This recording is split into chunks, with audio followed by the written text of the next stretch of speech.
ലോകം ഉറ്റുനോക്കുന്ന മിഡിൽ ഈസ്റ്റിന്റെ രാഷ്ട്രീയത്തിൽ ഓരോ നിമിഷവും നിർണായകമായ മാറ്റങ്ങളാണ് സംഭവിച്ചുകൊണ്ടിരിക്കുന്നത്.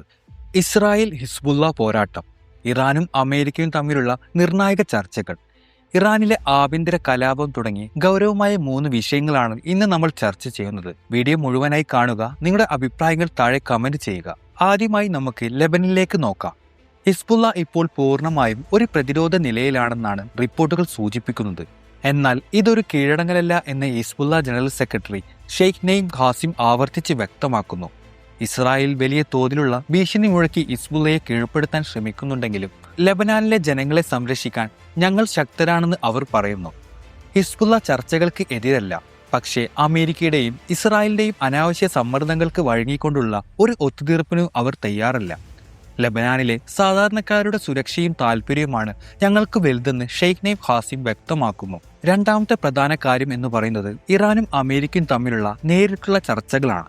ഉപരോധങ്ങളും ഭീഷണികളും നിലനിൽക്കുമ്പോഴും പിന്നാമ്പുറത്ത് നയതന്ത്ര ചർച്ചകൾക്കുള്ള പദ്ധതി തയ്യാറായി കഴിഞ്ഞു. തുർക്കി മധ്യസ്ഥത വഹിക്കാൻ താല്പര്യം പ്രകടിപ്പിച്ചിട്ടുണ്ടെങ്കിലും ഒമാനിലെ മസ്കറ്റിൽ വെച്ച് ചർച്ച നടക്കാനാണ് ഏറ്റവും കൂടുതൽ സാധ്യത കാണുന്നത്. മറ്റ് അറബ് രാജ്യങ്ങളെ മാറ്റി നിർത്തിക്കൊണ്ട് അമേരിക്കയുമായി നേരിട്ട് സംസാരിക്കാനാണ് ഇറാന്റെ താല്പര്യം. എന്നാൽ ഇതിനിടയിലും അമേരിക്കൻ പ്രസിഡന്റ് ഡൊണാൾഡ് ട്രംപ് തന്റെ കർക്കശമായ നിലപാട് തുടരുകയാണ്. ഇറാനെതിരെ നാവികസേനയെ വിന്യസിച്ചുകൊണ്ട് ട്രംപ് വലിയൊരു മുന്നറിയിപ്പ് നൽകിക്കഴിഞ്ഞു. തിരിച്ചും ഇറാൻ ശക്തമായ മറുപടി നൽകുന്നുണ്ട്. ഇറാന്റെ നേതാവിനെതിരെ ഏതെങ്കിലും തരത്തിൽ നീക്കമുണ്ടായാൽ അത് പൂർണ്ണമായ യുദ്ധമായി കണക്കാക്കുമെന്നാണ് ഇറാന്റെ നിലപാട്. ഇതിനിടയിലാണ് ഇറാന്റെ ഉള്ളിൽ നിന്നുള്ള വാർത്തകൾ വരുന്നത്.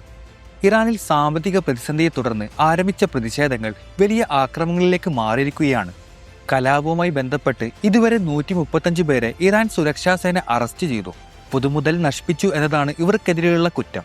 റിപ്പോർട്ടുകൾ പ്രകാരം 3000-ലധികം ആളുകൾക്ക് ഈ കലാപങ്ങളിൽ പരിക്കേൽക്കുകയോ ജീവൻ നഷ്ടപ്പെടുകയോ ചെയ്തിട്ടുണ്ട്.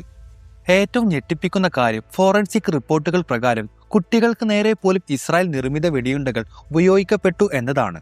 ഈ കലാപങ്ങൾക്ക് പിന്നിൽ അമേരിക്കയുടെയും ഇസ്രായേലിന്റെയും ഗൂഢാലോചനയുണ്ടെന്നാണ് ഇറാന്റെ ഭരണകൂടം ആരോപിക്കുന്നത്.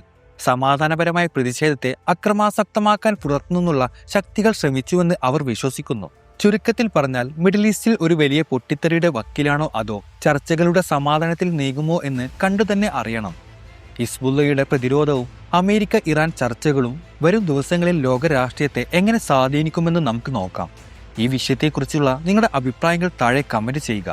ഈ വീഡിയോ നിങ്ങൾക്ക് ഉപകാരപ്പെട്ടെങ്കിൽ ലൈക്ക് ചെയ്യാനും ഷെയർ ചെയ്യാനും നമ്മുടെ ചാനൽ സബ്സ്ക്രൈബ് ചെയ്യാനും മറക്കരുത്. മറ്റൊരു വിഷയവുമായി പിന്നീട് കാണാം. Thank you.